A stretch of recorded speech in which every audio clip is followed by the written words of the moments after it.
lamun nyaritakeun karuhuna moal bisa ngadengieun ku bahasa urang.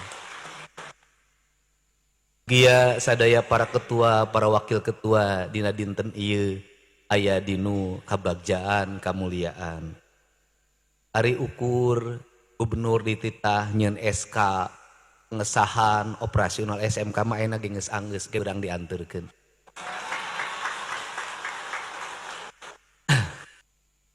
Kahatur Kanjeng Dalem pupuhu Tatar Galuh Jamis, mudah-mudahan sehat sareng eceuna, apanjang apunjung pahing getih pahang tulang tauh jauh tinu balai para kana rejeki. Sok bahasa Indonesia keun mun bisa. Jadi bahasa Sunda teh hiji bahasa sastra, dua bahasa doa, nu katilu bahasa spiritual. Bahasa sastra ungkaran Sunda, ungkara Sunda sadayana karya sastra. Nu kaduana bahasana bahasa rasa, kaluarna tinu rasa. Contoh naon kaluarna tinu rasa, sok ibu dinyeri ku salaki dan nyaritana ku Sunda pasti. Ngimpi pasti Sunda. Lamun ngajerit ka Gusti nu Maha Suci mementa pasti ku bahasa Sunda, manta ke bahasa rasa.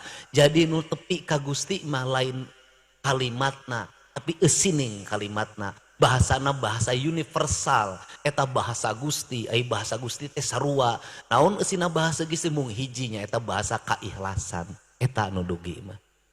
Tapi hatur sadaya wawakil masyarakat Tatar Galuh Cianu, alhamdulillah dipercaya wae kurang Ciamis. Aya Kang Rahmat, Kang Rohmat Darmawan. Terima Rohmat Darmawan saya nulisna. Beleguk protokol aing lah. Kita babaturan urang Rahmat Ardian aing ge nyaho. Nah sia mun lalaki ku aing dieureunkeun. Mun awewe dikawin ku aing sih. Kang Didi Sukardi, Kang Arif Mausul Afandi sareng Kang Maula Yusuf atur wilujeng sumping. Sadaya para bupati hormat, ulah sok disebutkeun mantan bupati mun pamajeng sumping. Sadaya para bupati hormat, ulah sok disebutkeun mantan bupati mun pamajikan aya mantana. Bupati mah eueuh mantan. Bupati hormat, naon hartina hormat teh tetep da eta teh kolot kudu dipunjung dipuja di dalam demet dihormat dugi ka ayeuna.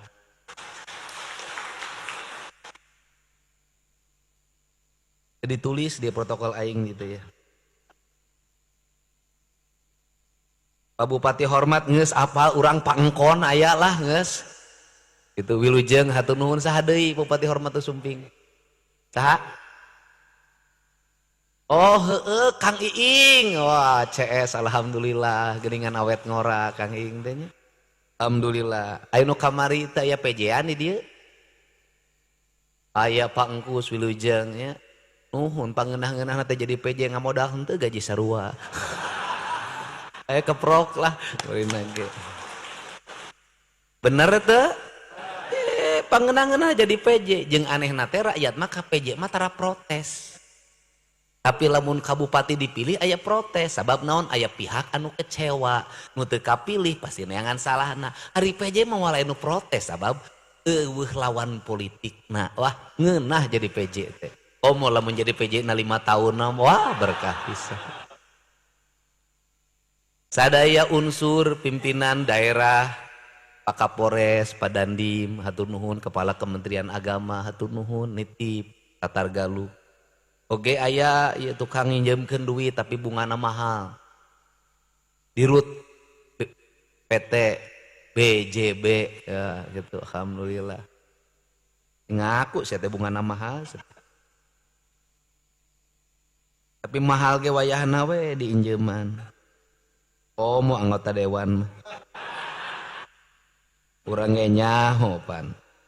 Ari status mah anggota dewan di Kabupaten Ciamis, ari SK mah di BJB urang ge nyaho.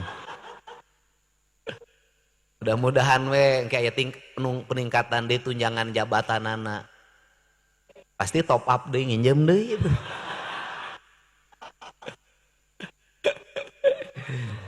sarua kan ASN ge setiap kenaikan tunjangan kinerja berarti top up deui. Jadi bohong lamun naikkeun tunjangan pejabat bakal nyajahterakeun pejabat moal. Sabab naon? Tiap naik tunjangan naik injeman. Mungkin gede tunjanganana, mungkin gede injemanana. Tapi ka kiamat ge moal pernah sejahtera.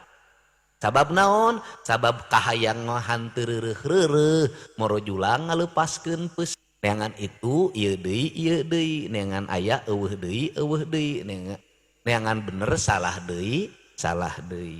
Nah ku kituna kesejahteraan di mana? Di nu rasa, di nu cinta, di nu bagja, teu bisa diukur ku ukuran dunya. Tetapi ai kesejahteraan mah eta mah kewajiban negara, lain urusan kabagjaan. Negara wajib mereka kesejahteraan. Tapi negara teu bisa mereka kabagjaan. Sabab kabagjaan mah ayeuna di nu hate, lain urusan gubernur, lain urusan bupati, urusan dirina sorangan eta mah. Tapi tugas negara mah ngarengsekeun cukup sandang, cukup pangan, eta tugas negara.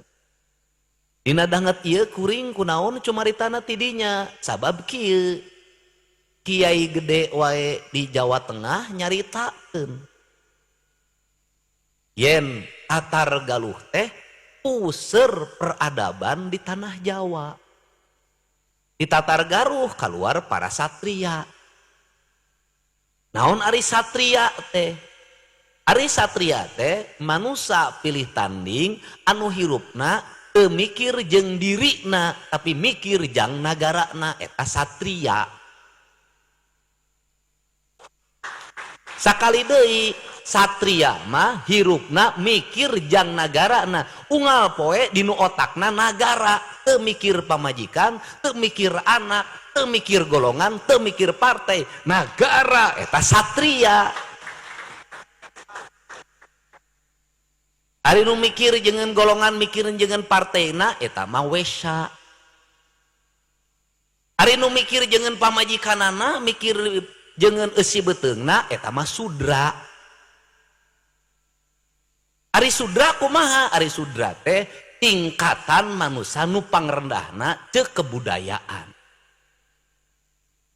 HS tengah poe tukang beca menang, sudra tunduh sare boga beas dahar jeung keluargana, teu mikiranna naon sudra. Nu dipikiranana ukur eusi beuteung jeung eusi kanyut, eta sudra.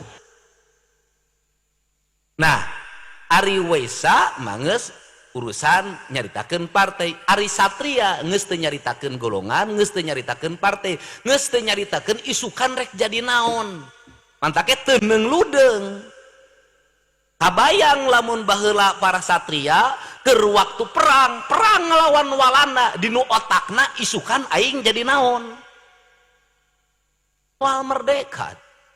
Arek nembak, aing tembak, aing paeh. Begitu aing paeh pamajikan aing dikawin ku batur. Kan moal anggeus. Kulantaran kitu mantake urang ayeuna geus jadi satria. Inu tingkatan struktur nganti nu laku lampah urang masih sudra kene. Kunaon sudra kene? Laku lampah urang sarua jeung rakyat kabeh. Nu diomongkeun ukur hakaneun, nu diomongkeun ukur inumen, nu diomongkeun ukur sareaneun. Jadi lamun urang nu diomongkeun anggota dewan, bupati, gubernur, hiji hakaneun, dua inumen, tilu sareaneun awewe, berarti urang can jadi satria, urang sudra kene. Kulantaran kitu urang teu pantes nyekel jabatan. Jabatan lain jeung para sudra, jabatan jeung para satria.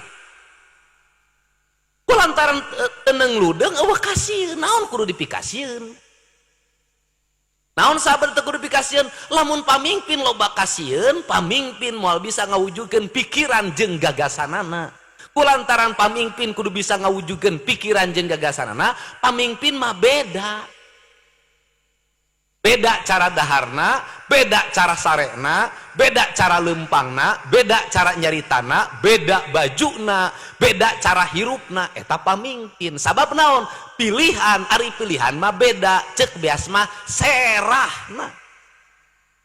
Kulantaran beda baheula kapamimpinan di zaman galuh pasti diwangun ku rasa cinta, pasti diwangun ku rasa satria, pasti diwangun ku dirina atapa. Harita tapak teh naon, napaan diri, napakuran diri, menekung kanu maha agung, ngeberantang kanu maha kawasa, mudas medi Gusti Allah subhanahu wa ta'ala. Tapakna ge tapa berata, kulantaran tapa berata hirupna sagala dipantang. Temenang ngadahar itu, temenang ngadahar ieu, temenang kabelah ditu, temenang kabelah dieu. Ilmuna diajar ilmu filsafat, katatanegaraan, sifatna teuneng ludeng. Urang Ciamis boga sifat eta tiba